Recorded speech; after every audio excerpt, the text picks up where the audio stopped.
horário que vocês estiverem assistindo esse vídeo, né? Eu sou o professor Robson e hoje a gente vai ter o nosso último encontro assíncrono, a última videoaula, né? Referente ao cronograma do primeiro período especial do ensino remoto, né? E o nosso tema de hoje é o racismo estrutural. E para isso a gente vai utilizar como base principal o texto do professor Silvio de Almeida, né? Esse livro aqui, muito bom, que vocês tiveram a oportunidade de ler pelo material, né, indicado na disciplina. E a gente começa então contextualizando esse texto no interior da disciplina, né? Qual que era a proposta então? A gente abre a disciplina falando sobre biopolítica e necropolítica, e depois da biopolítica para a necropolítica a gente vai pensando em diferentes aspectos ou elementos que aproximem essa temática da discussão a respeito do que acontece hoje no Brasil e no mundo em virtude, né, da pandemia. E aí, avançando, a gente teve exposições sobre o fascismo e a eugenia. E na oportunidade que nós tivemos, né, de estudar o fascismo e a eugenia, a gente também foi vinculando e atrelando esse aspecto a também a pandemia e o trabalho do assistente social. E nós chegamos à última unidade do período remoto especial dessa disciplina, discutindo então o racismo de Estado, trazendo o texto do Michel Foucault, presente no curso Em Defesa da Sociedade, do dia 17 de março de 1976, eu acho. Eu posso estar errado a data. Se eu tiver errado a data, eu coloco uma correçãozinha embaixo. E a gente conclui então, né, com o Silvio de Almeida, né? A gente já tinha entrado em alguns aspectos do texto do Silvio de Almeida, principalmente por causa do Atilimambe, né, quando a gente discutiu sobre biopolítica e necropolítica, mas não era ainda o momento de entrar de maneira mais esmiuçada no texto do Silvio de Almeida, né? E aí alguns parênteses são importantes de serem feitos, né? Primeiro, esse é um texto muito importante e que tem alçado cada vez mais a presença em diferentes cursos, em diferentes discussões, porque ele traz elementos que são importantíssimos para debater o racismo, né? Principalmente pensando numa sociedade como a brasileira, né? E um dos elementos centrais que ele traz é justamente no que consistiria esse racismo estrutural, né? E aí, ao longo da sua exposição, ele vai partir de um racismo que é individual, de um racismo que é institucional, que está presente nas instituições e que se constitui ou se manifesta de diferentes formas, e, a partir desse racismo institucional, ele parte para um debate mais amplo, que é justamente esse racismo que nós poderíamos chamar de estrutural, né? Então ele consegue fazer essa apresentação partindo de diferentes elementos e componentes que vão desde uma atenta pesquisa histórica, passando por uma análise cultural, diferentes e muito importantes referências à economia, né? Então, é um texto que, quando lido com atenção, ele nos dá um panorama muito importante, né? E que nos ajuda a entender o que significa, numa sociedade racista, como ele diz, não ser racista, mas ser antirracista, né? E aí, pensando que a nossa discussão passou pela eugenia, e pelo que a gente pode chamar aí de um tipo de ciência racista, e que também passou pelo fascismo, né? Entendendo também a presença do racismo na constituição da sociedade brasileira, né? E trazendo então agora as reflexões do Silvio de Almeida, né, para ir além desses autores que nós lemos, que não necessariamente se referem ao Brasil, né, mas entendendo que o Silvio faz isso muito bem, a gente hoje entra no debate sobre o racismo estrutural, né? E a ideia então é fazer aproximações gradativas com o trabalho do assistente social. Então, a gente pode começar falando sobre a maneira como Silvio de Almeida vai resgatar a presença da raça na história, né, os seus antecedentes antes da modernidade, né? Então, o que o Silvio de Almeida ele vai nos assinalar, né? Ele começa trazendo a etimologia do termo raça, afirmando que é controversa, sendo mais seguro afirmar que ela é originária da classificação entre plantas, animais e mais tarde humanos, né? Então, lembrando a maneira como gradativamente diferentes áreas do saber e das ciências foi se apropriando, né, da vida humana para tentar entender, né, essa vida através da ciência, né, quando o homem deixa de ser um objeto filosófico e passa a ser um objeto científico, né? E para o Silva de Almeida, então, o termo sempre traz arraigado contingência, conflito, poder e decisão. Trata-se de um conceito relacional e histórico, né? Então, relacional por quê? Porque ele é um conceito que depende para ser compreendido da maneira como ele se coloca com outros, né? Então, por exemplo, uma coisa que o Silvio de Almeida sempre traz em seu texto, em suas palestras, é que quem elabora a raça é o branco, né? O branco ele impõe essa ideia de raça e, ao mesmo tempo, o que a gente vai chamar aí de branquitude é algo que impede ou atrapalha o branco de se ver na condição também de uma raça, né? E o Silvio de Almeida interroga isso muito bem, né? Ele coloca assim, em diferentes falas que ele vai fazer, né? Quando um negro, por exemplo, ele faz algum tipo de fala ou tem atitudes políticas conservadoras, racistas, as pessoas chegam até ele e perguntam, né, o que ele pensa, né, desse sujeito negro tendo opiniões e manifestando, né, opiniões racistas. E o Silvio de Almeida, ele interroga a pessoa, então, tá, mas por que que eu tenho que dar minha opinião sobre ele? Por que que você não dá sua opinião sobre o Trump, né, ou sobre Bolsonaro, né, enfim. E aí ele traz esse elemento simples para elucidar o seguinte, o branco ele não pensa na condição de raça, né, embora o branco seja esse ator ou esse sujeito central à constituição, né, dessas raças. E aí é interessante porque, além de relacional, ele é histórico, né? Então a gente precisa sempre pensar na constituição e na formação sócio-histórica para entender a manifestação do racismo. O que que isso significa? Isso significa que a maneira como o racismo ele vai se estruturar em um país como os Estados Unidos, por exemplo, não é a mesma forma como o racismo ele vai se estruturar e vai reproduzir relações sociais como no Brasil. E não vai ser da mesma forma que na Europa, né? Então, por exemplo, o racismo nos Estados Unidos ele tem um outro tipo de abordagem. Lá você, não sendo nativo norte-americano, você já é considerado um não americano, um não branco, né? A questão de uma gota de sangue, o suficiente para você não ser mais identificado como branco. E ao mesmo tempo a gente sabe que no Brasil essa orientação, essa tendência ela não é vista dessa maneira, né? E aí um dos elementos que choca muitos brasileiros quando eles chegam nos Estados Unidos para estudar ou para trabalhar é que eles não são vistos como brancos, né? Então esse é um exemplo da maneira como o racismo vai se constituir em um outro território, ainda aqui no nosso continente, né?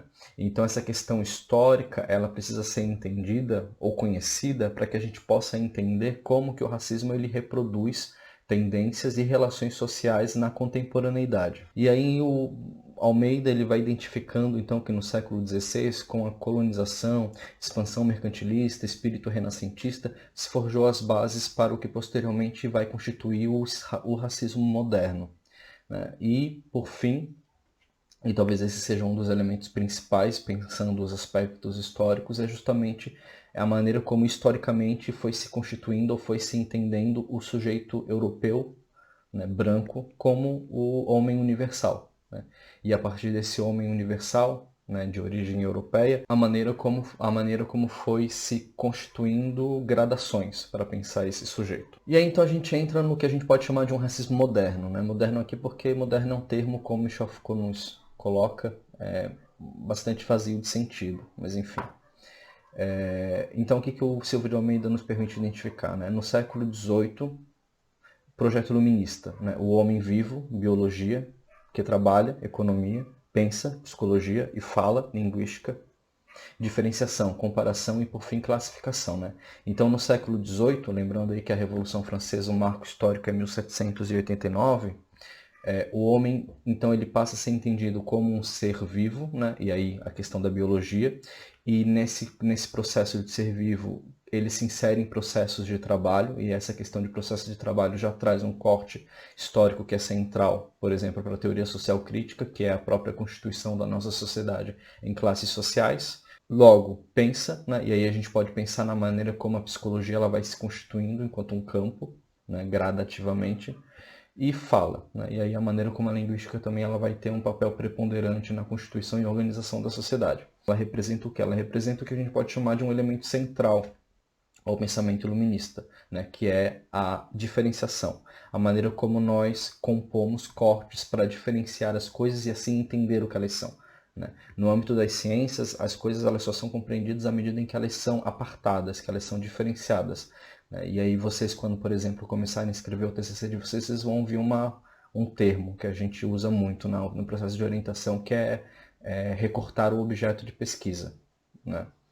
E, por fim, a classificação. Então, No âmbito da ciência, da modernidade, a cisura é o que nos permite compreender o mundo, o corte, né?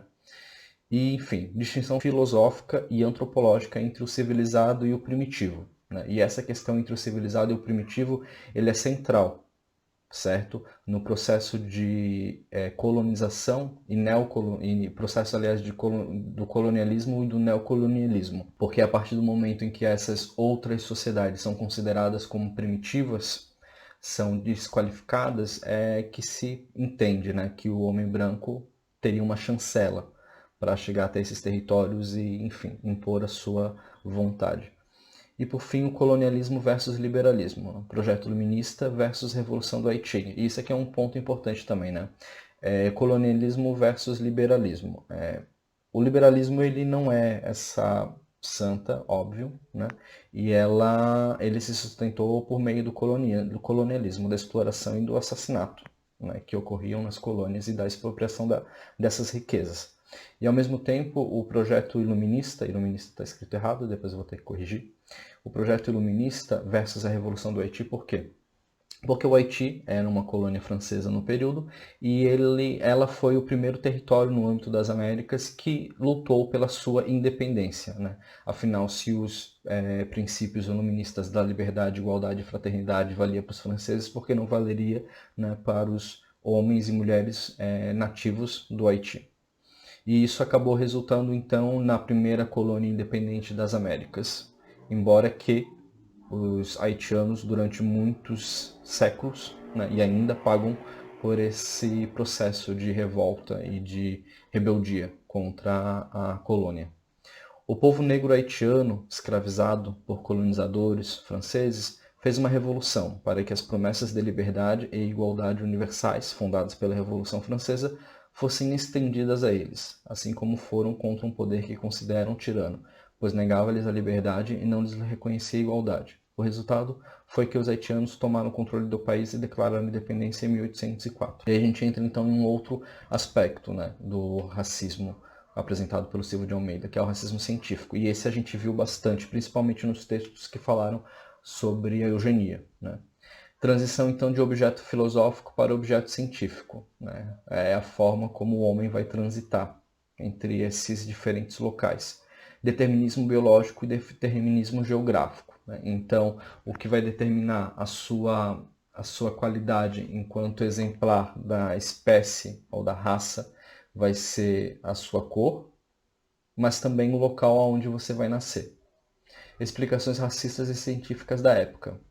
Pele não branca e o clima tropical favorecem o surgimento de comportamentos imorais, lascivos e violentos, e indicam pouca inteligência. Esse era o pensamento preponderante aí no século XVIII e XIX.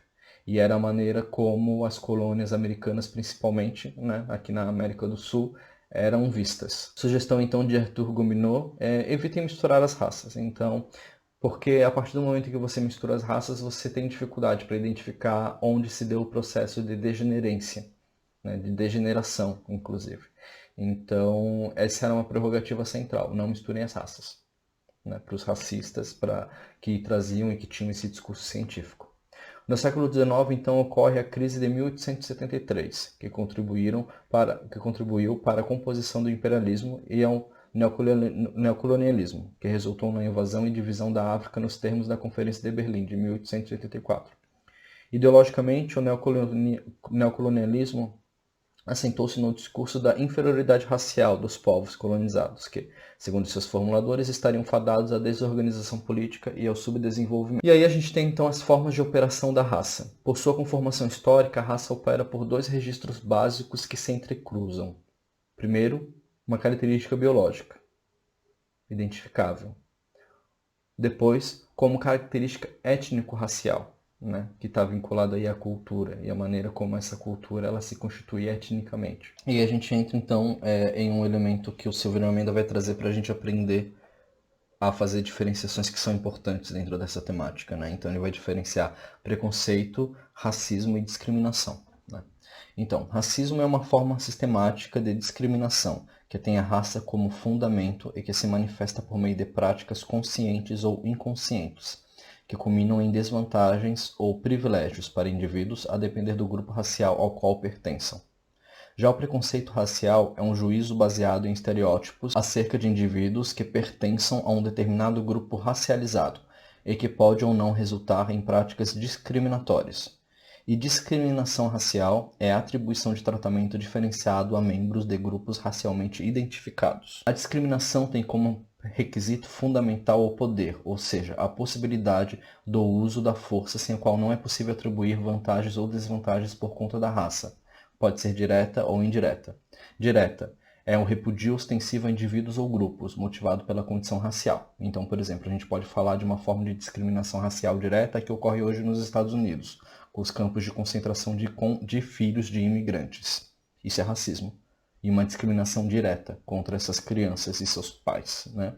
A mesma forma, em diferentes regimes políticos, como por exemplo o nazista, você tinha uma discriminação direta contra os judeus. Os judeus eles não podiam mais ter propriedade, os judeus eles não podiam mais ter bens, eles não podiam mais ter trabalho, enfim, eles não tinham nem mais jeito sobre a sua própria vida. E a forma de discriminação indireta é o processo em que a situação específica de grupos minoritários é ignorada.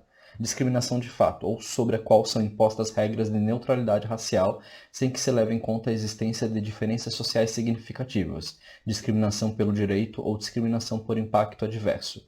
Então, aqui nesse caso a gente pode pensar, por exemplo, no que ocorre quando a gente não fomenta ou não pensa em políticas afirmativas, entendendo as diferentes condições e as diferentes formas de acesso, né?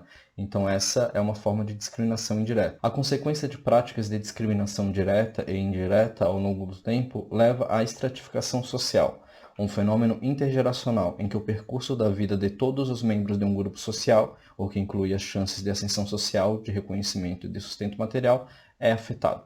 Então, o que a gente está colocando aqui é o seguinte: a discriminação direta e indireta resulta nesse processo de estratificação social, em que gradativamente no desenho da sociedade vai se criando formas de se dificultar ou impossibilitar o acesso de sujeitos, mediante a sua raça ou sua origem, ao acesso a certos bens e serviços, né?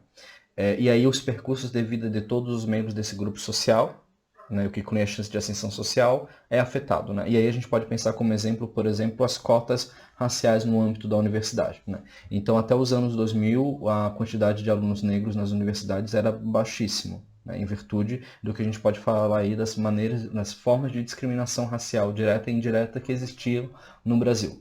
Daí o que ocorre é o seguinte: a partir do momento em que você tem esse processo de acesso, você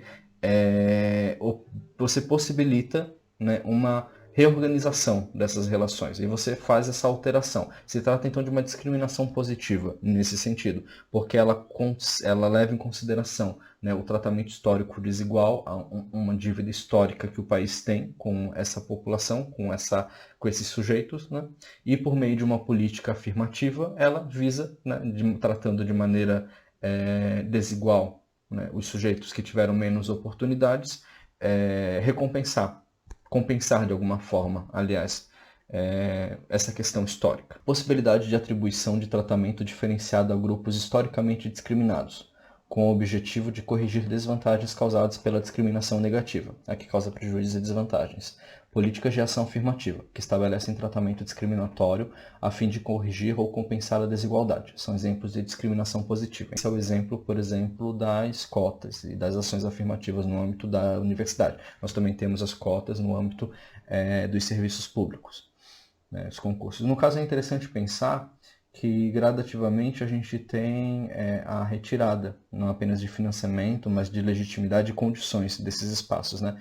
Então, se a gente sabe, por exemplo, que o sujeito negro ou né, ele tende a sofrer preconceito num processo de seleção num trabalho, a gente também sabe que no âmbito de um processo seletivo, aliás, de um concurso público, a sua cor de pele ela não vai ser decisiva, né? E que ele também pode concorrer por meio de vagas na condição de candidato negro. Mas a gente vê hoje, né, todo um desfalque que vai tanto para os serviços públicos, que assegurariam essa ascensão social, vamos dizer assim, quanto também no âmbito das universidades públicas, né? Então, um momento em que, pela primeira vez, você tem um quantitativo significativo de estudantes de segmentos mais vulneráveis da classe trabalhadora no âmbito da universidade, é um momento em que você vê, né, a retirada truculenta, né, não apenas de recursos, mas de legitimidade desses espaços. E aqui então a gente entra no que a gente pode chamar de 3 concepções de racismo que o Silvio de Almeida vai nos apresentar. Então ele vai falar do racismo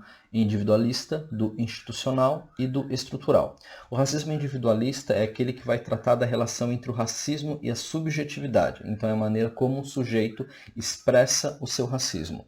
O outro é o racismo institucional, que é a relação entre o racismo e o Estado, né? A maneira como o Estado, no âmbito das suas instituições e das diversas instituições, vai permitindo, né? Vai coexistindo com expressões e formas racistas. E depois o racismo estrutural, que é a relação entre racismo e economia, né? A maneira como o capitalismo ele se aproveita, né, da questão racial para assegurar o enriquecimento e acúmulo de capital por parte dos sujeitos brancos. Concepção individualista, então. Primeiro, patologia ou anormalidade, né? Resulta na tendência a converter o racismo em preconceito. Manifesta-se majoritariamente na discriminação direta e é frágil e ilimitada, pois carece do componente histórico e de reflexão sobre seus efeitos concretos. No fim das contas, quando se limita a olhar sobre o racismo a aspectos comportamentais, deixa-se de considerar o fato de que as maiores desgraças produzidas pelo racismo foram feitas sob o abrigo da legalidade e com o apoio moral de líderes religiosos e dos considerados homens de bem. O que o Almeida está querendo nos dizer aqui? Ele não está querendo dizer que as pessoas que expressam ou que são racistas não devam ser punidas. A questão é que não basta pensar nesse aspecto ou nesse elemento como se fosse a solução. Quando o sujeito expressa o seu racismo, ele está expressando o racismo não apenas porque ele é racista, mas porque ele sabe, de uma maneira ou de outra, que há um conjunto de atores, instituições, numa ordem societária que apoia essas ideias e que dá legitimidade a ele expressar essa forma de racismo. Então o que o Silvio de Almeida está querendo dizer é o seguinte: olha, não adianta a gente personalizar e transformar o racismo em uma mera expressão de preconceito. A gente precisa atacar a maneira como as instituições e a própria economia ela fundamenta e produz essas formas de preconceito racial. Um exemplo que eu já dei em outra aula foi o caso do entregador, que foi ofendido em São Paulo, se eu não me engano, pela sua condição racial, sua condição de trabalhador, né? E o que a gente viu a partir dali foi um linchamento, né, nas redes sociais contra o sujeito que manifestou o preconceito e um conjunto de apoios que foram muito bem-vindos a esse entregador.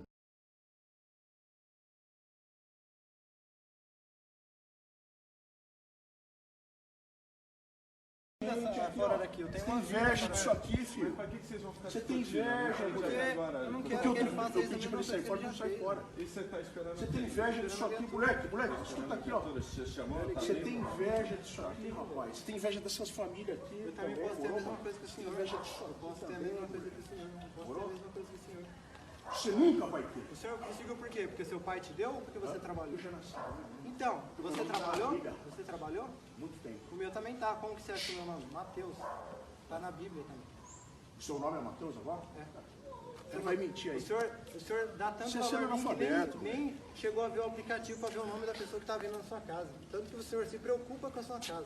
Todavia, a questão central é a maneira como, e aí vem a reflexão do Almeida, esse caso ele se tornou algo individual, algo particular, e não se pensou o seguinte: o que esse sujeito fala no seu preconceito, né, na maneira como ele se refere ao sujeito trabalhador, entregador, com a pele mais escura, né, é a vocalização do que pensa toda uma elite que vive no nosso país. Né? Esse é o pensamento da classe dominante no nosso país. E esse preconceito que ela sente, ela foi vocalizada naquele momento. Né? Então a gente precisava, né, fazer com que esse tipo de ação fosse, né, punida individualmente, mas a gente precisaria conseguir ir além disso e entender que isso é a expressão dos preconceitos, dos preconceitos raciais que vigoram em nossas instituições e que estão entranhados também na forma como o nosso modo de produção se organiza, tanto historicamente como atualmente. Daí a gente entra então na concepção institucional, né, resultado do funcionamento das instituições, capacidade das instituições de absorver conflitos e normalização de condutas. E aí o Silvio de Almeida vai trazer o seguinte, né? As instituições, enquanto somatório de normas, padrões e técnicas de controle que condicionam o comportamento dos indivíduos, resultam dos conflitos e das lutas pelo monopólio do poder social. As instituições, como parte da sociedade, também carregam em si os conflitos existentes na sociedade. Em outras palavras, as instituições também são atravessadas internamente por lutas entre indivíduos e grupos que querem assumir o controle da instituição. Então o que a gente tem que pensar é o seguinte: não existe uma instituição descolada da nossa sociedade. Se a instituição ela existe, ela expressa aquilo que existe também na nossa sociedade.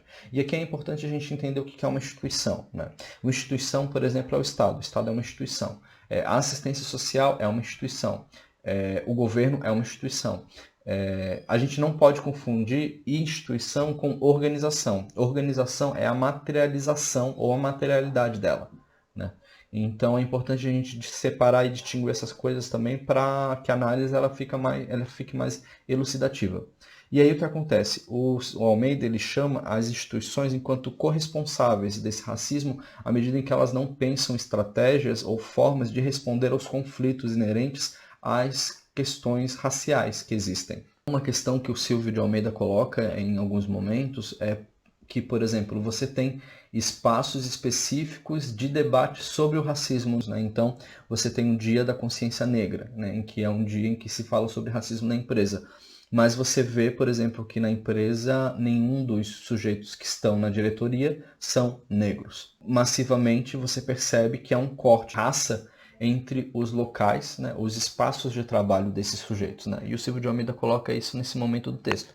Então você entra na sala das diretorias e você vê todos os sujeitos brancos e você olha para a equipe de apoio, né, trabalhando no âmbito da manutenção, da limpeza, e são negros, né? Então o Silvio de Almeida ele traz muito isso, né, que a questão do combate ao racismo, né, no âmbito institucional, ele passa por isso, ele passa pela necessidade das instituições de reconhecerem o conflito inerente à nossa sociedade e a maneira como se pensa estratégias que vão além de uma espécie de representatividade chapa branca, né? Então essa representatividade chapa branca é nós temos um funcionário negro que está aqui nesse lugar, na diretoria, e que por isso não somos racistas, ou nós damos oportunidades iguais. E aí a questão é, tá, mas por que todos os outros não são negros também? E isso é algo que comprova o desenho histórico do preconceito racial no nosso país, né? Porque os sujeitos negros eles têm as mesmas capacidades. Isso demonstra então o corte racista, né, oriundo da nossa história, da nossa formação sociohistórica, que faz com que a gente naturalize a ideia de que os sujeitos negros eles não ocupam ou não precisam ou não têm capacidade de ocupar esses espaços, né? Então ele leva essa interrogação para o debate, né, para além da mera representatividade. No caso do racismo institucional, o domínio se dá com o estabelecimento de parâmetros discriminatórios, baseados na raça, que servem para manter a hegemonia do grupo social no poder. Isso faz com que a cultura, os padrões estéticos e as práticas de poder de um determinado grupo tornam-se o horizonte civilizatório do conjunto da sociedade. Assim, o domínio de homens brancos em instituições públicas e instituições privadas depende, em primeiro lugar, da existência de regras e padrões que, direta ou indiretamente, dificultem a ascensão de negros e ou mulheres, e, em segundo lugar, da existência de espaços em que se discuta a desigualdade racial e de gênero, naturalizando, assim, o domínio do grupo formado por homens brancos. E aí a gente entra, então, na maneira como a concepção institucional ela conflitua, né, com a concepção individualista. O racismo individual consiste em atos evidentes de indivíduos que causam morte, ferimentos ou a destruição violenta de propriedades. Este tipo pode ser gravado por câmeras de televisão, pode frequentemente ser observado no momento em que ocorre. Já o racismo institucional é menos evidente, muito mais sutil, menos identificável em termos de indivíduos específicos que cometem os atos, ainda que não seja menos destrutivo da vida humana. O racismo institucional se origina na operação de forças estabelecidas e respeitadas na sociedade, e, portanto, recebe muito menos condenação pública do que o primeiro tipo. E aí a gente pode trazer o exemplo, né, da instituição polícia versus a conduta individual do policial, né? Então vamos pegar o caso desse policial responsável pelo assassinato do George Floyd nos Estados Unidos. Enfim, dá para usar milhares de exemplos do que ocorre no Brasil, obviamente, mas é chover no molhado. A gente já tem discutido isso ao longo da disciplina. Mas vamos pegar esse exemplo só. Quando esse ato bárbaro é filmado e amplamente publicizado, não se questionou a polícia. Se questionou a atitude desse sujeito. Não se entende ou não se permite entender ou não se quer entender que a polícia, enquanto instituição, ela tem formas de punição específicas para o sujeito dependendo da sua raça e da sua origem de classe. Achar, por exemplo, que um sujeito negro rico, ele não corre riscos de ser ameaçado ou de ser vítima de uma ação policial indevida, né? Pelo contrário, um sujeito negro, ele que ande num carro de marca, ele vai ter tanto medo de uma abordagem policial quanto qualquer outro, né? Isso quem fala é um artista norte-americano negro, se eu não me engano foi o Chris Rock que falou isso. Mas isso é só uma forma de vocês entenderem, né? Que quando a gente responsabilizou esse policial por essa atitude bárbara, um pouco se falou sobre a polícia enquanto um aparelho público de violência, né, que detém a violência, que detém a legitimidade de violência por parte do Estado e que coloca nos sujeitos negros e de origem negra um alvo, né? E ao mesmo tempo, quando ocorre esse tipo de coisa, surge sempre o discurso de que não são todos os sujeitos, né, nessa instituição, polícia, que são racistas. São apenas algumas maçãs podres, é uma expressão norte-americana, né? E isso também é um discurso muito problemático, porque algumas profissões não podem ter uma laranja podre, por mais que haja um cesto gigante, né? É o mesmo que dizer que todos os pilotos de avião da empresa são bons. Só aquela maçã podre que derrubou aquele avião e matou 200 pessoas. Né? Dessa força repressiva, como a polícia, ela não pode ter uma maçã podre. Né? E aí essa é a questão central. Essa é a forma como a gente pode entender melhor a maneira como a concepção institucional e a concepção individualista do racismo, elas repercutem e reverberam na nossa sociedade de maneira distinta. Por mais que a gente diga que a polícia é racista, a gente sabe que a crítica sempre vai em direção aos policiais racistas. Né? A questão é que se deveria questionar o desenho, né, desse aparelho repressivo, e não atitudes ou condutas individuais de alguns sujeitos. E aí a gente entra então na concepção estrutural do racismo. Se é possível falar de um racismo institucional, significa que a imposição de regras e padrões racistas por parte da instituição é de alguma maneira vinculada à ordem social que ela visa resguardar, assim como a instituição tem sua atuação condicionada a uma estrutura social preventiva existente, com todos os conflitos que lhes são inerentes. O racismo que essa instituição vem a expressar é também parte dessa mesma estrutura. As instituições são apenas a materialização de uma estrutura social, ou de um modo de socialização, que tem o racismo como um desses componentes orgânicos. Dito de modo mais direto, as instituições são racistas, porque a sociedade é racista. Em uma sociedade em que o racismo está presente na vida cotidiana, as instituições que não tratarem de maneira ativa e como um problema a desigualdade racial irão facilmente reproduzir as práticas racistas já tidas como normais em toda a sociedade. As instituições, então, precisam ter espaços ou mecanismos de combate ao racismo. E o Silva de Almeida vai nos apontar, então, que é dever de uma instituição que realmente se posiciona com a questão racial, contra a questão racial, em investir na adoção de políticas internas que visem promover a igualdade e a diversidade em suas relações internas e com o público externo, por exemplo, na publicidade, remover obstáculos para a ascensão de minorias em posições de direção e de prestígio na instituição, manter espaços permanentes para debates e eventual revisão de práticas institucionais e promover o acolhimento e possível composição de conflitos raciais e de gênero.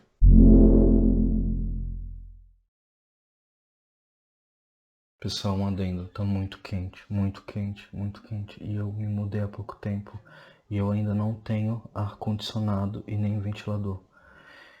Eu não aguento mais, tá muito quente, então desculpa. Tá, mas eu vou seguir a aula de regata, vocês aqui me perdoem, tá bom? Se quiser eu faço um close aqui, eu fecho na minha cara, caso eu choque a família tradicional brasileira. Ai não, pelo amor de Deus. Mas eu já dava aula de regata, tá? No verão aqui, porque não tem condições, nenhum ar-condicionado funciona nas salas presenciais. Que saudade das salas presenciais, inclusive, né? Olha, eu nem sei onde é que eu parei mais aqui, tão ruim que eu tava já. Eu acho que é aí mesmo.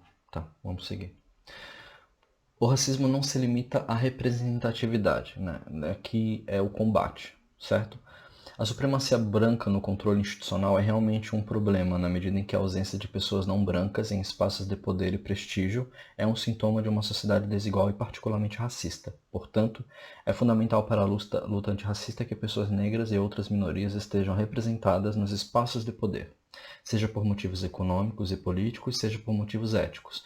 É uma prática antirracista efetiva de manter alguns poucos negros com espaços de poder sem que haja um compromisso com a criação de mecanismos institucionais efetivos de promoção e da igualdade.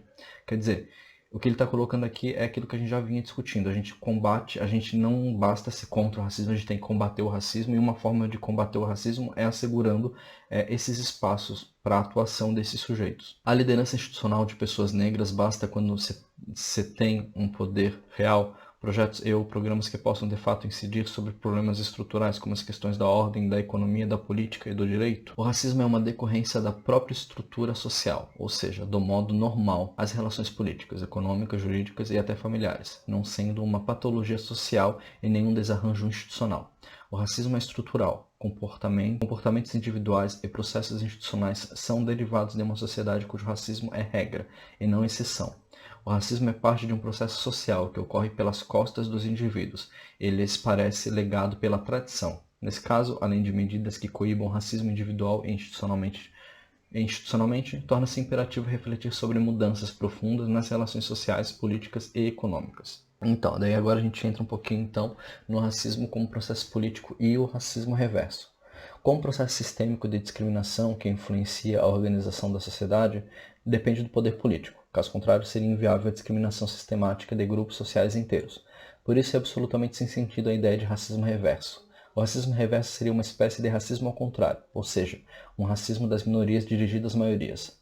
Há um grande equívoco nessa ideia, porque membros de grupos raciais minoritários podem até ser preconceituosos ou praticar discriminação, mas podem impor desvantagens sociais a membros de outros grupos majoritários, seja direta, seja indiretamente homens brancos. Homens brancos não perdem vagas de emprego pelo fato de serem brancos. Pessoas brancas não são suspeitas de atos criminosos por sua condição racial. Tampouco tem sua inteligência ou sua capacidade profissional questionada a cor da pele. Então, eu já conversei em algumas aulas sobre isso, né, sobre a ideia do racismo reverso. Né? Primeiro, ele não existe. Né? É uma bobagem gigante. Né? Então, se uma pessoa branca diz assim, mas eu também sofria racismo, me chamavam de branco azedo na escola. Olha, faz terapia. Né? Porque a sociedade, a estrutura social, né, que nós temos, nos diz o seguinte, olha, você por ser branco é um privilegiado. Né? E ao mesmo tempo, em virtude dos cargos, né, e das estruturas sociais privilegiarem esse sujeito branco, ele não enfrenta as mesmas dificuldades que um sujeito negro enfrenta, né, no seu trânsito social. E aí o Silvio de Almeida ele coloca isso muito bem. Não existe racismo reverso, porque o racismo, para existir, ele depende da estrutura social imposta nas relações de poder do que nós podemos chamar de raça dominante, que é a raça que não se reconhece enquanto raça, que é a branca. Por quê? Porque nunca precisa se pensar enquanto raça. Bom, então, se alguém aparecer para você e dizer assim, eu sofri racismo reverso por ser branco, você diz assim, isso não existe. Você está equivocada e você está me fazendo passar vergonha. E se a pessoa insistir, você manda ela ler Silvio de Almeida. Se a pessoa insistir, manda ela assistir esse vídeo. E se a pessoa insistir ainda mais, você manda ela me procurar. Tá? Porque, né? Acontece. Uma pessoa branca pode sofrer preconceito? Pode. Pode sofrer preconceito por ser obesa, por ser pobre, por ter um tipo de emprego que não é bem visto socialmente. Existem formas de preconceito. Agora, racismo reverso, não conheço. Não existe. Não nessa sociedade em que vivemos. E racismo como processo histórico, então. A especificidade da dinâmica estrutural do racismo está ligada às particularidades de cada formação social. No processo histórico, o racismo se manifesta de forma circunstancial e específica, em conexão com as transformações sociais. Então, lembrando daquele elemento que a gente colocou no início da aula. O racismo ele tem que ser analisado, pensando a estrutura societária, por meio dos processos históricos que o constituem. Tá bom? A gente não pode descolar o processo histórico de análise. Por isso que é tão importante para a gente estudar a nossa história. Para a gente entender como que o racismo se reproduz, se mantém e a maneira como ele foi historicamente constituído. E aí o Silvio de Almeida ele vai então nos interrogar, né, sobre o racismo e a ideologia. Né, como naturalizamos o racismo. O Silvio de Almeida ele parte da ideologia como uma forma de falseamento da realidade, né? Então, lembrando, né, quando a gente fala de Michel Foucault ele não usa a ideologia, né? O Michel Foucault fala sobre racionalidade, né? Mas o Silvio de Almeida ele usa ideologia, tá? Só para vocês não se perderem na utilização dos termos e conceitos pelos autores, né? Então, as segregações não oficiais que naturalizam o racismo apoiam-se em ideias como pessoas negras são menos aptas para a vida acadêmica, né? Logo, por exemplo, quando eu entrei na universidade no ano 2006, eu tinha 3 colegas negros na sala, se eu não me engano. E isso é né? Eu sei quantos alunos brancos eram, porque era um total da classe, mas eu não tenho certeza de quantos alunos negros eram, né? E por muito tempo foi naturalizada a ideia de que aquele não era um espaço para esse sujeito, não na condição de aluno ou professor, né? E o quanto isso é problemático, né? E a gente naturalizou isso durante muito tempo, e foi só o processo de constituição de políticas de ações afirmativas que nos permitiu superar isso, né? Pessoas negras, como todas as outras pessoas, são afetadas por suas escolhas individuais, e sua condição racial nada tem a ver com a situação socioeconômica. A questão é que as escolhas para um sujeito negro são muito mais limitadas dentro da nossa sociedade racista, e ao mesmo tempo nós sabemos que os processos punitivos que são ofertados a um sujeito negro são muito mais duros, muito mais radicais do que a um sujeito branco, por mais que o sujeito negro e o sujeito branco sejam pobres. Pessoas negras, por fatores históricos, têm menos acesso à educação e, por isso, estão alocadas em trabalhos menos qualificados, os quais, consequentemente, são mal remunerados. Há uma certa verdade nesse tipo de afirmativa, mas isso não é o suficiente, né? Então, ou a gente vai na estrutura e na raiz desse problema e tenta inverter esse quadro, mudar, ou a gente vai continuar reproduzindo esse tipo de discurso, né? Em que alguns sujeitos negros vão ter uma ascensão social, enquanto outros, né, a sua maior parte, vão continuar vulneráveis, né? E um elemento que o Silvio de Almeida traz muito no texto dele é o entendimento de que a luta racista é também uma luta feminista, à medida em que não apenas as mulheres negras, mas o entendimento, né, de que essa dominação estrutural pelo homem branco, ela também surte efeitos sobre as mulheres, né? E aí ele vai citar alguns exemplos históricos que inclusive nós já utilizamos na aula, como por exemplo o controle no âmbito da reprodução, né? Então, nos regimes racistas, né, e aí o Gobineau, que a gente mencionou no início da aula, ele corrobora com isso. Uma das primeiras ações é o controle sobre o aparelho reprodutivo da mulher, né? Na proibição da reprodução. Pessoas negras, por fatores históricos, isso a gente já leu. Pessoas negras estão sob o domínio de uma supremacia branca, politicamente construída, e que está presente em todos os espaços de poder e de prestígio social. Sim, né? Isso corrobora, né? É verdade. E a gente afirmando isso e não pensando em nada, né? Ou seja, sendo apenas contra o racismo, mas não sendo antirracistas, a gente lê isso, concorda, mas não faz nada para mudar, né? Para evidenciar isso, para pensar em estratégias, inclusive no âmbito do trabalho do assistente social, do qual a gente pode falar um pouco mais para frente. As constatações acima, então, nos levam a algumas questões importantes. Saber como as ideias são criadas e difundidas, tornando-se fundamentais para justificar, minimizar ou denunciar a desigualdade racial, o que acaba ocasionando a naturalização do próprio racismo entre sujeitos negros. E aí, uma citação do Almeida, né? O racismo, enquanto processo político e histórico, é também um processo de constituição de subjetividade, de indivíduos cuja consciência e afeto estão de algum modo conectados com as práticas sociais.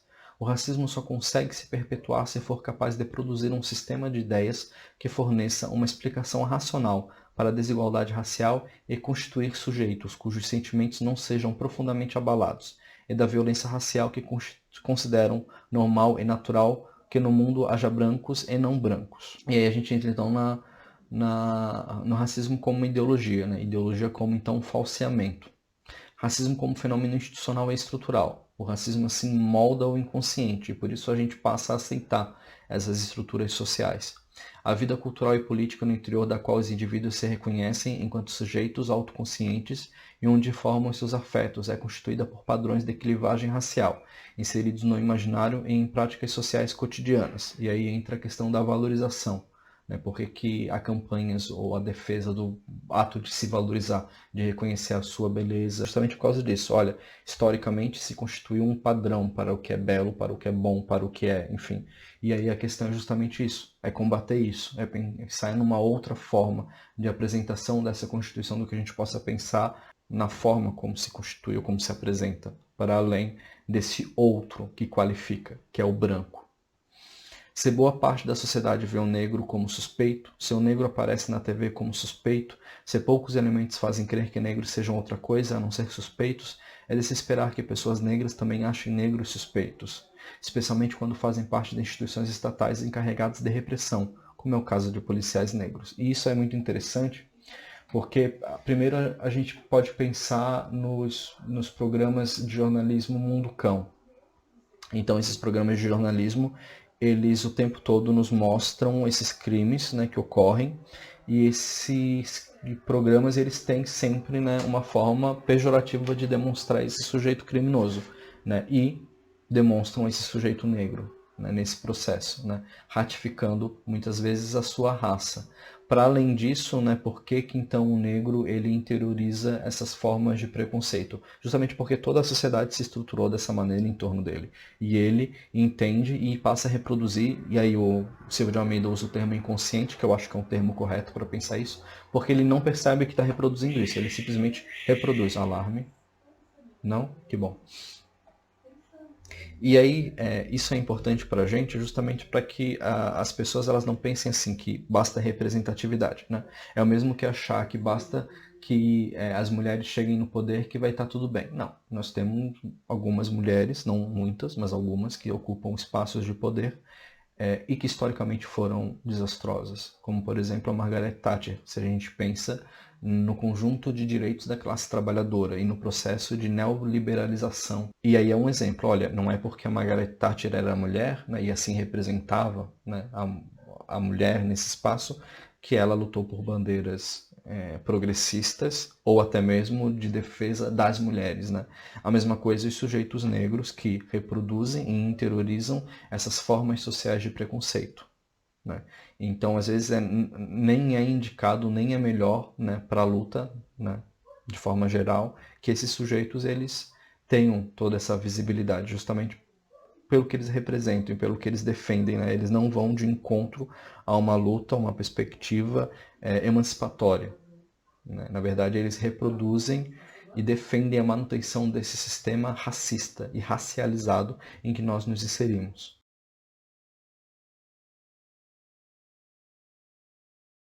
E aí o Almeida ele traz um exemplo de um ativista norte-americano chamado Story Carmichael, em que ele vai falar um pouquinho sobre isso, né, sobre a imagem que os negros têm de si, né? E ele vai falar o seguinte, então. Lembro-me de quando era garoto, costumava ver os filmes de Tarzan no sábado, o Tarzan branco costumava bater nos nativos pretos. Eu ficava sentado gritando: mate essas bestas, mate esses selvagens, mate-os. Era como se um menino judeu assistisse aos nazistas levando os judeus para campos de concentração e isso o alegrasse.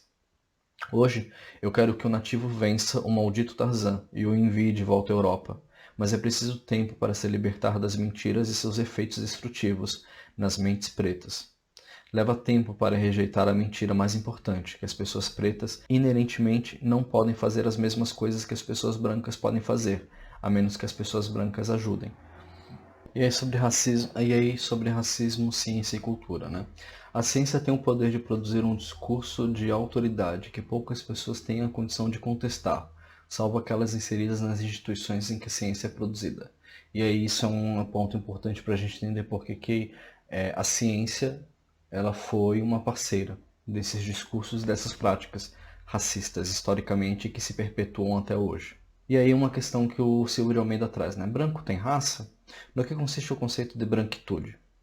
Uma posição em que sujeitos que ocupam essa posição foram sistematicamente privilegiados no que diz respeito ao acesso a recursos materiais e simbólicos, gerados inicialmente pelo colonialismo e pelo imperialismo, e que se mantêm e são preservados na contemporaneidade. A supremacia branca é uma forma de hegemonia, ou seja, uma forma de dominação que é exercida não apenas pelo exercício bruto pelo poder, pela pura força, mas também pelo estabelecimento de mediações e pela formação de consensos ideológicos. Uma rede na qual os sujeitos brancos estão conscientes ou inconscientemente exercendo-o em seu cotidiano, por meio de pequenas técnicas, procedimentos, fenômenos e mecanismos que constituem efeitos específicos e locais de desigualdades raciais. Racismo e política. O conflito social de classe não é o único conflito existente na sociedade capitalista. Há outros conflitos que, embora não se articulem com as relações de classe, não se originam delas e tampouco desapareceriam com ela. São conflitos raciais, sexuais, religiosos, culturais e regionais que podem remontar a períodos anteriores ao capitalismo, mas que nele tomam uma forma especificamente capitalista. Portanto, entender a dinâmica dos conflitos raciais e sexuais é absolutamente essencial à compreensão do capitalismo, visto que a dominação de classe se realiza nas mais variadas formas de opressão racial e sexual. A relação entre Estado e sociedade não se resume à troca e produção de mercadorias. As relações de opressão e de exploração sexuais e raciais são importantes na definição do modo de intervenção do Estado e na organização dos aspectos gerais da sociedade. Então, esse é uma síntese de acho que das três primeiras partes do livro. Era mais para apresentar a obra, né, para vocês, para que vocês entendessem mais ou menos no que se constitui o racismo estrutural, do qual o Silvio de Almeida fala, né? E aí a ideia então é que, entendendo esses três aspectos do racismo, né, o racismo individualista, o racismo institucional e o racismo estrutural, a gente possa refinar um pouco melhor no âmbito, né, do que a gente pensa para a nossa profissão, os discursos e debates que a gente traz para o serviço social. Então, por exemplo, quando a gente entende que não existe racismo reverso, né, quando a gente entende que é um elemento central no combate ao racismo, à defesa de políticas públicas e sociais, porque fundamentalmente as políticas públicas e sociais, elas majoritariamente, para além, né, dos sujeitos brancos e pobres, vai atender a maior parte da população negra e pobre, né, e que, por exemplo, ser assistente social e não ser um defensor dessas políticas ou do SUS é um contrassenso, a gente tem alguns elementos importantes, né? Então, o que o Silvio de Almeida vai nos pincelando ao longo da sua exposição? Um elemento muito importante que ele nos traz é o seguinte: olha, a gente precisa defender as políticas públicas. Um Estado reduzido nesse momento, né, de crise econômica e até mesmo de pandemia é impensável e inviável. E nós sabemos quais são as pessoas que mais irão morrer em virtude disso, em virtude das decisões e das escolhas que esse governo faz, né? E aí a defesa, né, tanto por mais políticas públicas, quanto por um entendimento de como ou das formas como o racismo se constitui e se estrutura, ele nos ajuda, justamente porque no âmbito do nosso exercício profissional, nós não podemos apenas nos declarar contra, né, o racismo, contra o preconceito racial,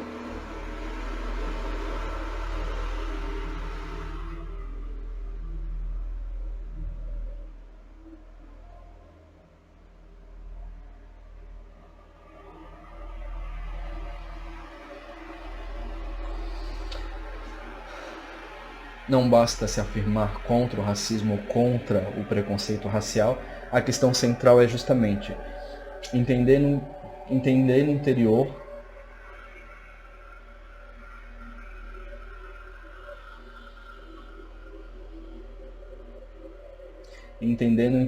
da máquina pública, das empresas, dos espaços institucionais, como que o racismo ele se perpetua.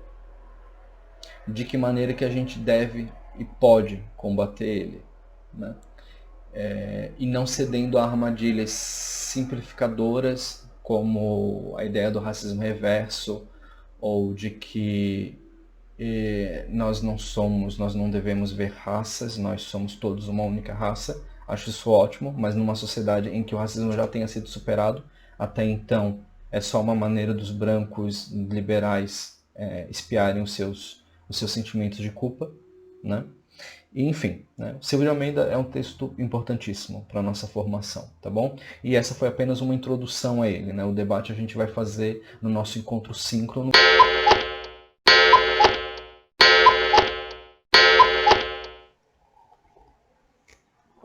Boa tarde, eu sou o Robson 2 meses depois daquele outro Robson. E aí eu gostaria de explicar algumas coisas para vocês. No período remoto especial anterior, eu fiz uma aula sobre o racismo estrutural do Silvio de Almeida. Basicamente, a disciplina ela tratou sobre os segmentos sociais a partir do prisma do debate sobre a pandemia, pensando o impacto dela, não é sobre segmentos específicos da classe trabalhadora. E aí eu comecei a disciplina naquele momento falando sobre biopolítica e necropolítica, com Michel Foucault e Attila Mbambe. Depois eu discuti fascismo e eugenia, fascismo com o Leandro Conder e o Humberto Eco, e eugenia a partir de um capítulo da minha tese, que eu pesquisei eugenia. E depois a gente entrou no debate sobre o racismo, pensando especificamente o Brasil, e o texto utilizado naquele momento foi justamente o racismo estrutural do Silvio de Almeida. E aí acontece que eu tenho os slides guardados, e aí eu ia gravar uma nova aula. Só que daí eu fui até o vídeo que eu tenho aqui guardado no meu computador e assisti ele, E a questão central é que esse vídeo, essa aula, ela trata especificamente do racismo estrutural. Então eu faço toda a apresentação sobre o racismo, como o Silvio de Almeida o apresenta, até chegarmos ao debate da categorização dele, sobre o racismo individualista, o racismo institucional e o racismo estrutural, que é um dos pontos chaves para o nosso debate, na disciplina. E agora, nessa disciplina, essa temática ela não é diferente. Na verdade, eu estou propondo estudar o texto do Silvio de Almeida a partir da mesma angulação. Eu não estou propondo uma nova angulação, um novo local. Eu não mudei a proposta do debate. Então, enquanto eu assisti o vídeo para ver como é que eu tinha organizado, ver o que eu poderia acrescentar, eu percebi que, na verdade, gravar um novo vídeo seria um sobretrabalho. E aí eu tive um pequeno momento de crise, que eu vou compartilhar com vocês, pensando o processo de ensino e aprendizado durante a pandemia. Uma das primeiras críticas que eu fiz junto a outros colegas, de outros cursos e de outras universidades, mas também aqui no nosso setor, era que as aulas gravadas elas poderiam simplesmente ser utilizadas inúmeras vezes. Então, sabe quando um professor utiliza o mesmo PowerPoint há 5 anos, 6 anos, 7 anos? E ele apresenta o PowerPoint da aula, mas o PowerPoint está lá, a aula é a mesma. A possibilidade de gravar uma aula simplifica de maneira muito tenaz isso. Quer dizer, eu já tenho uma aula gravada sobre racismo estrutural a partir do Silvio de Almeida. Então eu não precisaria gravar uma nova aula. E esse é o problema, porque eu preciso dar aula, eu preciso fazer aula e eu preciso também entender que cada turma é uma turma e há uma especificidade e há um outro cenário, incidentes, eventos, estudos, artigos, coisas ocorreram desde a publicação dessa aula até o dia de hoje. E eu não posso simplesmente ignorar isso, então eu não posso simplesmente apresentar o mesmo vídeo repetidamente.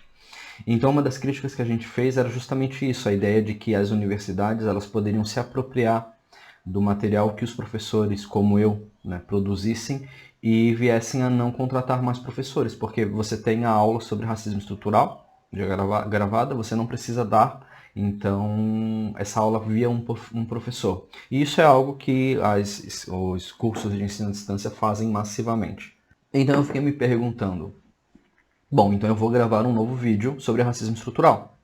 Mas, e esse é um grande mais, quando eu gravei essa aula eu estava muito melhor. Eu estava menos cansado.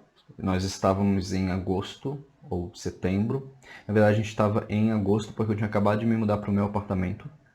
E eu tinha condições de dar aula e de estudar com mais tranquilidade do que eu tenho agora no final do ano com várias pendências. Então eu estou fazendo esse enxerto, gravando esse momento no vídeo para ter uma conversa muito franca com vocês, sobre o que significa o ensino remoto. Quando você, enquanto professor, se propõe a gravar uma aula, a editar uma aula e a disponibilizá-la nas plataformas, como eu faço. Inclusive uma plataforma que não é da universidade, logo, essa aula ela não pode ser requerida pela universidade enquanto uma propriedade dela. Espero. O Silvio de Almeida é o único texto nessa disciplina que se repetiu. E eu fiz isso conscientemente. Eu pensei, eu quero ler outras coisas e eu quero trazer outras coisas.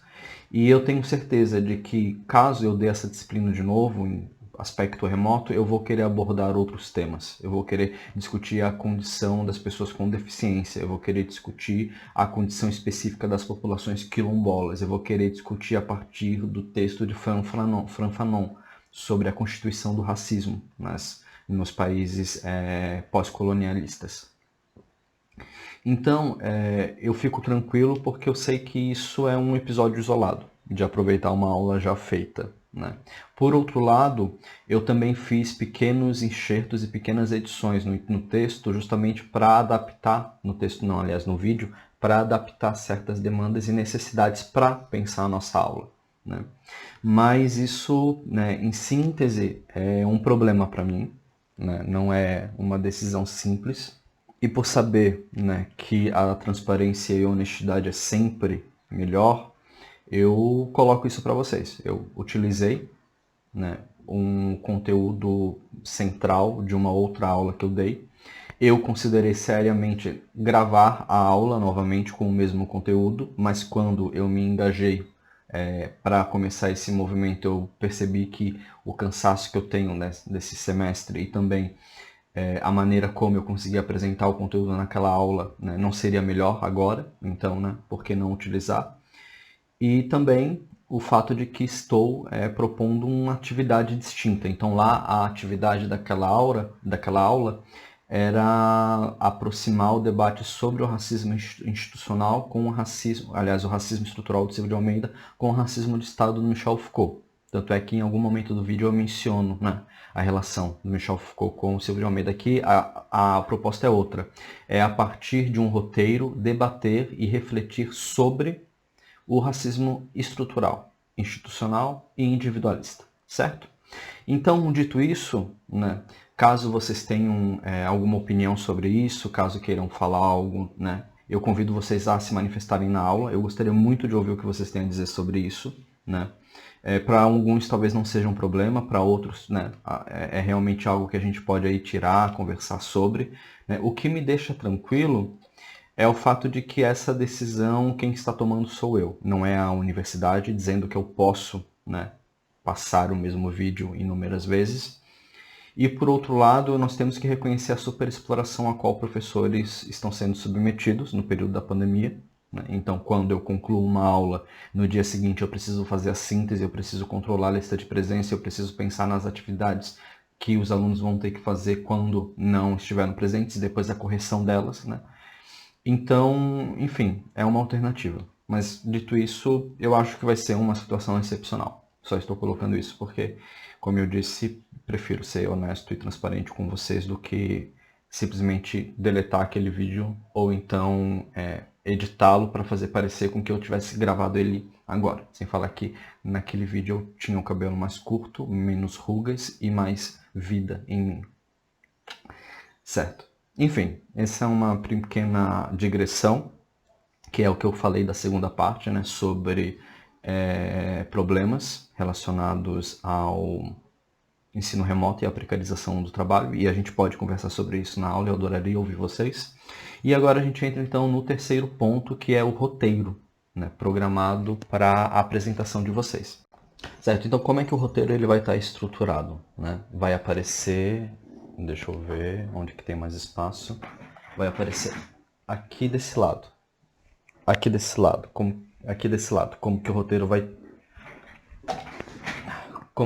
estar estruturado, né? Então, primeiro, o roteiro que vocês vão organizar para apresentar o trabalho, então, vai dizer o seguinte, né? Vocês vão começar explicando no que consiste racismo, preconceito racial e discriminação. E para explicar isso, vocês vão utilizar da aula que assistiram, da exposição do Almeida no livro, mas também das palavras de vocês, da formação de vocês, do entendimento que vocês têm sobre isso. Então, o primeiro item do roteiro é isso, apresentar o que é racismo, o que é preconceito racial e o que é discriminação. Vocês vão explicar o que é cada uma dessas coisas, para que vocês, quando entrem nas demais categorizações, já tenham bem claro do que vocês estão falando. E aí, depois, a segunda parte do roteiro, vocês vão começar pelo o que é, aí, o primeiro grupo, racismo individualista. O segundo grupo, racismo institucional. E o terceiro grupo, racismo estrutural. Então, no roteiro, você, dependendo do grupo e do tema a qual você ficou responsável, você vai explicar no segundo ponto o que é. Então, o que é racismo individual para o grupo 1, o que é institucional para o grupo 2 e o que é estrutural para o grupo 3. Vocês vão explicar, também utilizando do Silvio de Almeida, também utilizando da aula, mas também do entendimento que vocês têm sobre esse tema. E aí, o que a gente vai fazer enquanto exercício, pensando o tempo presente e os fenômenos que nós temos observado? Todos vocês vão ter um caso para apresentar, e vai ser o mesmo caso. E eu vou dar um exemplo para vocês de como que vocês podem organizar isso. A gente vai pegar o exemplo daquele incidente inominável, terrível, mas do qual a gente tem que discutir para superar esse tipo de situação minimamente, que foi o assassinato de João Alberto no Carrefour, na véspera do Dia da Consciência Negra. Nesse episódio, nós temos se manifestando ao mesmo tempo essas três formas de racismo, como o Silvio de Almeida nos apresenta: o racismo individualista, o racismo institucional e o racismo estrutural. Como que o racismo individualista vai aparecer dentro dessa configuração, desse episódio? A partir da maneira como a ação ela foi pensada por meio desse ato individual dos guardas, dessa segurança privada.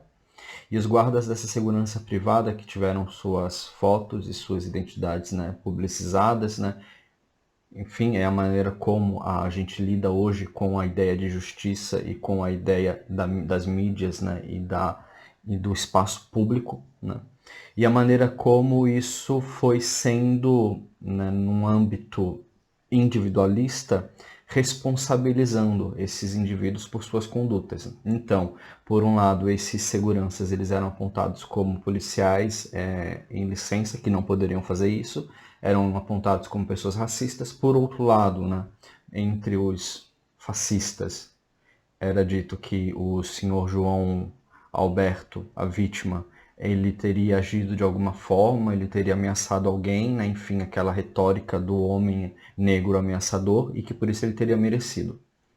Ou que por isso não teria sido desmedida a atitude dos seguranças. Então veja que a partir desse incidente do supermercado Carrefour, a gente tem esse aspecto individualista da ação ocorrendo e da maneira como nós nos voltamos para os indivíduos que desencadearam ela, tanto os algozes quanto a vítima. Por outro lado, nós temos o que a gente pode chamar da manifestação do racismo institucional. Então, o Carrefour, ele, enquanto primeira atitude, tenta se afastar disso, dizendo que se trata de uma empresa terceirizada de segurança e que a investigação interna será feita, que eles vão oferecer a ajuda à família da vítima e que os funcionários responsáveis serão demitidos.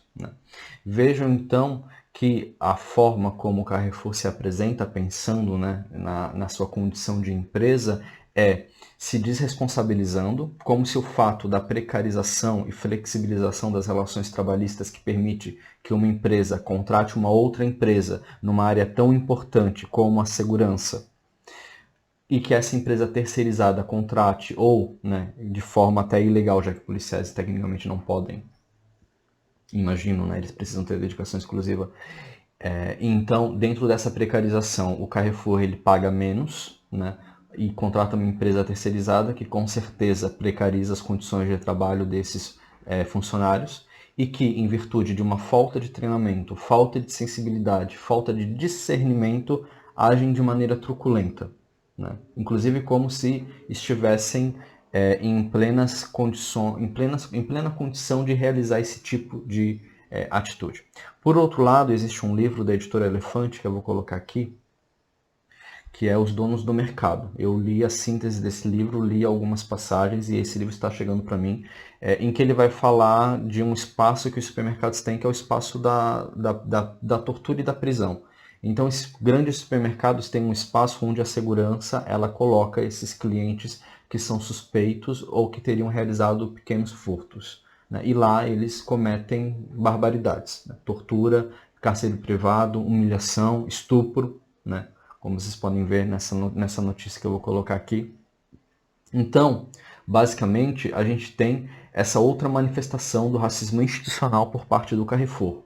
Tanto na maneira como ele tenta se afastar da responsabilidade que tem, tentando colocar isso enquanto uma responsabilidade da empresa terceirizada da segurança, ao mesmo tempo em que alega que seus valores não são condizentes com esse tipo de conduta, o que, visto o histórico do Carrefour, não é verdade. E para além disso, né, para além dessa problemática, né, desse racismo institucional, a gente tem o estrutural. E o estrutural, como o Silvio de Almeida nos apresentou, vai tratar justamente do sistema como um todo, da maneira como o sistema, no âmbito de suas instituições, é conivente com esse tipo de conduta. E aí a maior prova disso é que, após esse incidente, a Bolsa de Valores não acusava queda nas bolsas do Carrefour. Então, o assassinato de um homem negro no dia na véspera do Dia da Consciência Negra dentro de um supermercado de maneira completamente estarrecedora não impacta em nada no âmbito da economia. Para além disso, né, o CEO do Carrefour no Brasil ele havia escrito um capítulo que ia sair numa coletânea sobre empresas que combatem o racismo. Então é nesse estado da arte que o Carrefour se encontra, enquanto empresa. Então o fato de que a queda no valor da bolsa, né, do Carrefour só tenha ocorrido dias depois, após toda a repercussão, demonstra o fato de que, por mais que, né, nós gritemos que vidas negras importam, isso pouco representa economicamente para esses sujeitos. Nós sabemos que esses sujeitos só se movem a partir do momento em que eles são economicamente ameaçados, né? Enfim. Então, esse é um exemplo de episódio, né, racista, né, de discriminação, que resulta numa tragédia e que a gente consegue analisar nos 3 aspectos que o Silvio de Almeida nos traz, no individualista, no institucional e no estrutural. Vocês vão fazer o mesmo exercício, cada um dos grupos, responsável pelo seu aspecto do racismo. Só que vocês vão fazer isso pensando o caso da Beatriz Nascimento. E aí vocês vão pegar na internet, vão ler artigos, vão se informar e vão apresentar esse caso a partir do que o Silvio de Almeida vai chamar de racismo individualista, de racismo institucional e de racismo estrutural. E vocês vão ter que organizar isso, tá? Então vocês vão explicar o caso Beatriz Nascimento para mim. Vocês vão explicar o caso para mim. Cada um de vocês pensando a maneira como esses 3 aspectos do racismo se encontram na materialização e nesse episódio. Como eu dei agora o exemplo do Carrefour, tá? Para pensar o episódio do Carrefour. Então vocês vão fazer a mesma coisa. E o 4º item do roteiro guiado de apresentação vai consistir no seguinte. Vocês vão apresentar um exemplo. Daí esse exemplo é livre, né? Vocês podem trazer qualquer exemplo que vocês achem que combine com o tema e vão ilustrá-lo e aí vão fundamentar esse exemplo com, pode ser notícias, pode ser dados, pode ser artigos. Vocês decidem, tá? A decisão é de vocês, tá? E aí vocês vão, então, na apresentação, realizar esse roteiro, cada um dos grupos, tá? Vão explicar, então, no primeiro ponto, no que consiste racismo, preconceito racial e discriminação racial. Depois vocês vão dizer o que é, né, a categorização do racismo a qual vocês ficaram responsáveis.